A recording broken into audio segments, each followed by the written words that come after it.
بسم اللہ الرحمن الرحیم۔ السلام علیکم۔ روزانہ واقعات سننے کے لیے اس چینل کو سبسکرائب کریں۔ حضرت معاذ بن مالک اسلمی رضی اللہ تعالیٰ عنہ صحابہ میں سے ایک خوب رو نوجوان تھے۔ مدینہ منورہ میں ہی ان کی شادی بھی ہو چکی تھی۔ ایک دن شیطان نے انہیں وسوسے میں مبتلا کیا اور ایک انصاری صحابی کی کنیز کے بارے میں بیکاب پھسلا لیا۔ وہ اسے لوگوں کی نگاہوں سے خلوت میں لے گئے اور ان کے مابین تیسرا شیطان داخل ہو گیا، جو ان دونوں کے دماغ پر سوار ہو کر ان دونوں کو ایک دوسرے کے لیے خوب بنا سنوار کر پیش کرتا رہا، حتیٰ کہ وہ حرام فعل زناکاری کا ارتکاب کر بیٹھے۔ حضرت معاذ رضی اللہ تعالیٰ عنہ جب اس گناہ میں ہاتھ رنگنے سے فارغ ہوئے تو شیطان ان کے دماغ سے نکل کر الگ ہو گیا۔ اب انہوں نے شدت غم و ندامت سے رونا شروع کر دیا۔ وہ اپنے آپ کو ملامت کرنے لگے اور اپنے نفس کا محاسبہ کرنے میں لگ گئے۔ وہ اللہ کے عذاب سے اس حد تک ڈر گئے کہ انہیں اپنی زندگی اجیرن لگنے لگی۔ ان پر عرصہ حیات تنگ ہو گیا۔ ان کے گناہ نے انہیں اپنے گھیرے میں لے کر ستانا شروع کر دیا، یہاں تک کہ اس گناہ نے ان کے دل کو جلا کر خاک کر دیا۔ اب وہ طبیب قلوب، روحانی بیماریوں کے معالج حضور نبی کریم صلی اللہ علیہ وسلم کی خدمت میں حاضر ہو گئے اور آپ صلی اللہ علیہ وسلم کے روبرو ہو کر یوں عرض گزار ہوئے: یا رسول اللہ صلی اللہ علیہ وسلم، یہ بندہ زنا کا ارتکاب کر بیٹھا ہے، آپ مجھے سزا دے کر اس گناہ سے پاک کر دیں۔ نبی صلی اللہ علیہ وسلم نے اپنا رخ مبارک دوسری طرف پھیر لیا۔ وہ گھوم کر ادھر آپ صلی اللہ علیہ وسلم کے سامنے آ کھڑے ہوئے اور پھر عرض پر پرواز ہوئے: اے اللہ کے رسول صلی اللہ علیہ وسلم، میں زنا کر بیٹھا ہوں، مجھے سزا دے کر پاک کر دیجئے۔ نبی اکرم صلی اللہ علیہ وسلم نے فرمایا: تیرا بھلا ہو، لوٹ جاؤ اور اللہ سے توبہ استغفار کرو۔ وہ تھوڑا سا لوٹ گئے، مگر ان سے صبر نہ ہوا اور پھر نبی کریم صلی اللہ علیہ وسلم کی خدمت میں حاضر ہو گئے اور یوں درخواست کی: اے اللہ کے رسول صلی اللہ علیہ وسلم، مجھ پر زنا کی سزا نافذ کر کے مجھے اس گناہ سے پاک فرما دے۔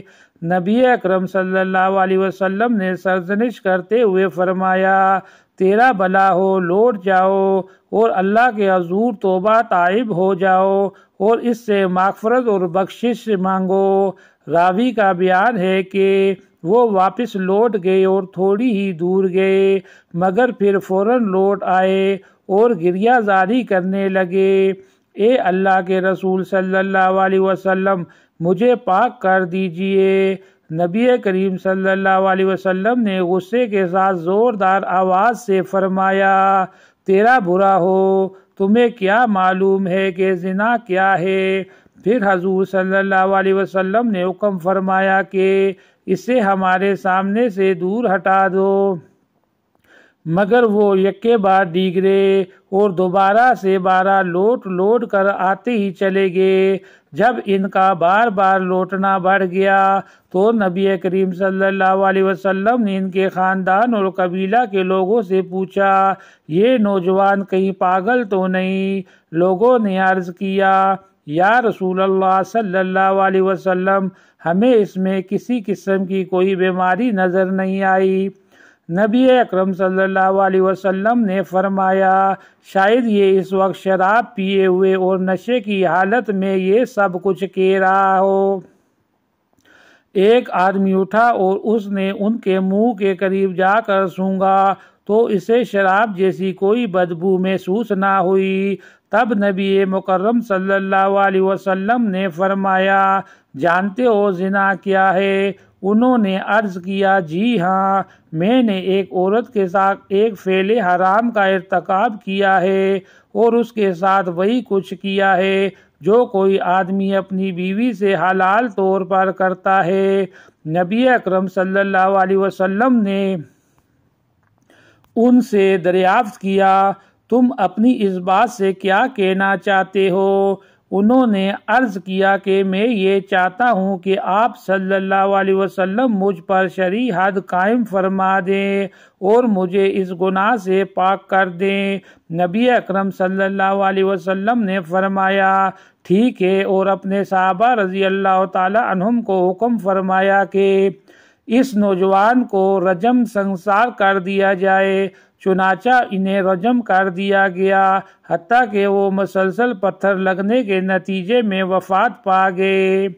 جب ان کی نماز جنازہ پڑھی گئی اور انہیں دفن کیا گیا تو نبی کریم صلی اللہ علیہ وسلم اپنے بعض صحابہ کرام رضی اللہ تعالی عنہم کی میت میں اس مقام سے گزرے جہاں انہیں سنسار کیا گیا تھا۔ نبی اکرم صلی اللہ علیہ وسلم نے سنا کہ وہاں دو آدمی آپس میں باتیں کر رہے ہیں۔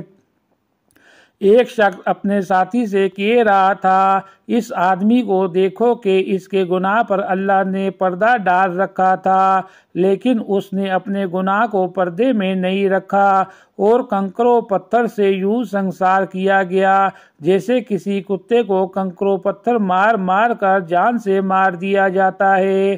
نبی اکرم صلی اللہ علیہ وسلم ان کی باتیں سن کر خاموش رہے اور گھڑی بھر اس طرح چلتے گئے۔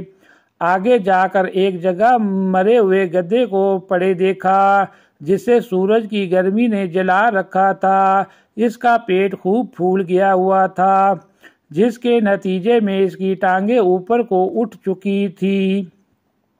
جب نبی کریم صلی اللہ علیہ وسلم نے اس مردار گدھے کو دیکھا تو فرمایا فلاں فلاں آدمی دونوں باتیں کرنے والے کہاں ہیں؟ ان دونوں نے عرض کیا یا رسول اللہ صلی اللہ علیہ وسلم ہم یہاں موجود ہیں۔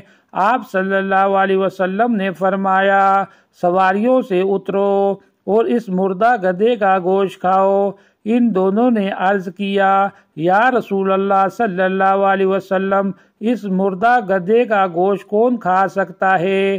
نبی کریم صلی اللہ علیہ وسلم نے فرمایا تم نے ابھی ابھی اپنے سنسار شدہ بھائی کی غیبت کر کے جو گناہ کیا ہے وہ اس بدبودار مردار کا گوشت کھانے سے بھی بدترین فعل ہے۔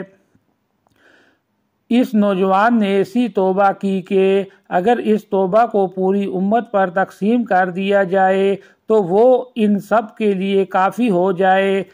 مجھے قسم ہے اس ذات کی جس کے ہاتھ میں میری جان ہے، وہ نوجوان تو اس وقت جنت میں مزے لوٹ رہا اور اس کی نہروں میں غوطے لگا رہا ہے۔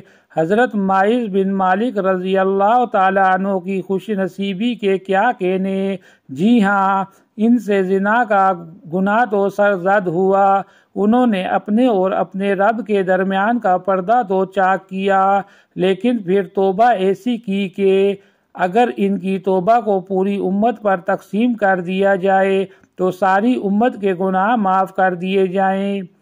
مزید اس ویڈیو کو سننے کے لیے اس چینل کو ضرور سبسکرائب کریں۔ یا نبی سلام علیکہ، یا رسول سلام علیکہ، یا حبیب سلام علیکہ، صلوات اللہ علیکہ۔